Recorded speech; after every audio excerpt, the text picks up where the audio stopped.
Do I once again need to point out that if a Democrat does it, they call it redistricting? But if a Republican does it, they call it gerrymandering. This double standard is just making me sick. Liberal states are among the most gerrymandered in the Union. People do not like it when you use their standards to judge them. Then there must be a lot of empty space. Those with Trump derangement syndrome erected a huge monument and only had their own delusions to inscribe. Now, do not get me wrong. President Trump has made a lot of mistakes, but so has every president in American history. Minnesota has some of the strictest gun laws in the country. Cities with strict gun laws have some of the highest rates of gun violence. It is almost as if criminals do not follow laws. Thus, they do not agree to peace. This is because they are criminals. Well, all of those guns were obtained legally. What additional illegal laws do you want to put into place? The only way that you could stop all gun violence would be to destroy every single gun on Earth. And that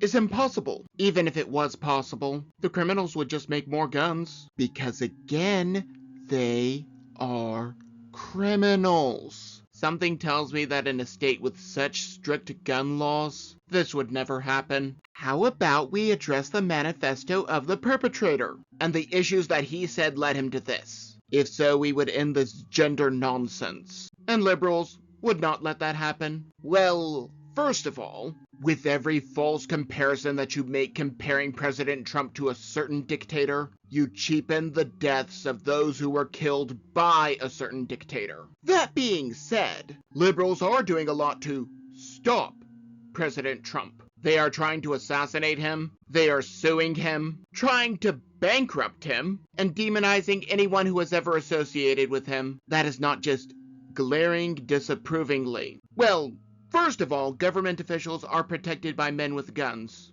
Maybe our kids can be protected by men with guns as well. School shooters do not shoot anyone if they are dead themselves. So, in a twisted way, I somewhat agree with Mr. Lukovich. First of all, these shootings occur in places where everyone is disarmed. Did it ever cross her mind that maybe she should not politicize the deaths of children when it was her policies that put them in a place where they could not be defended? The guns were obtained legally. But even so, being shot means that he cannot kill more.